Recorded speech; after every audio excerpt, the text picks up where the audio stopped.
Hilary, before we get started with your article, what is it I'm hearing about you and some college students? What's happening in that area? This time of year, one arm of our practice, we always ramp up because of the college students. They're entering the marketplace, and so they need a lot of help architecting their resumes and getting interview ready. And so we do a lot of coaching for that.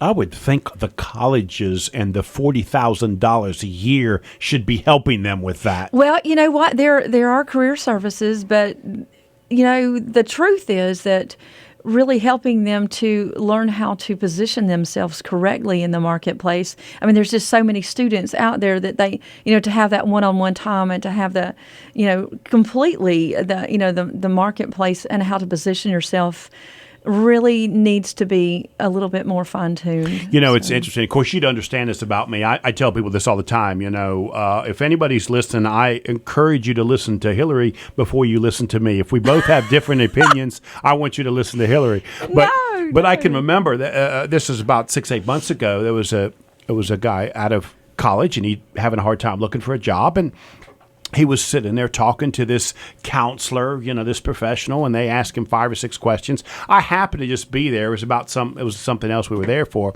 And then the counselor looked at me and said, "Joe, do you have any advice for this person looking for the job?" And I said, "Who are you going to interview with?"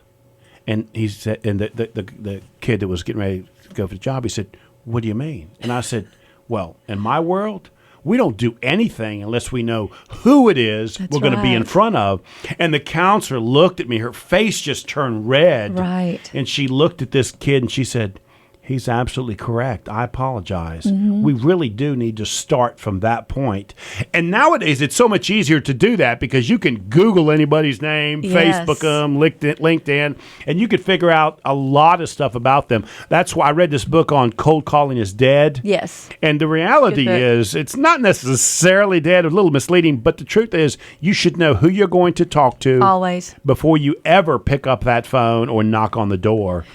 Well, and truthfully, you need to have a resume or a CV that really can accurately give the interviewer a picture of who you are. It's kind of your story, right? And so it needs to be built correctly. And so that's one of the things that we try to help with. And that goes whether you're looking for a job or trying to get some business. It does. It really doesn't matter who it is. I mean, the amount of research I do before I sit down with a client is substantial, and I think the clients would be surprised at how much time I spend doing research on them before I actually sit down and talk with them. Well, that's what you have to do. You have to understand your audience, and I think it's a key critical component of it.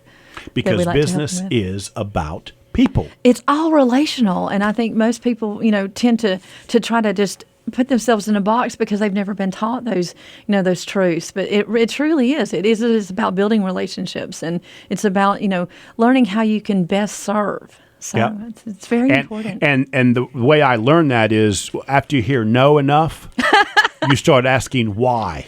So there you go. No's are good as long as you know why. So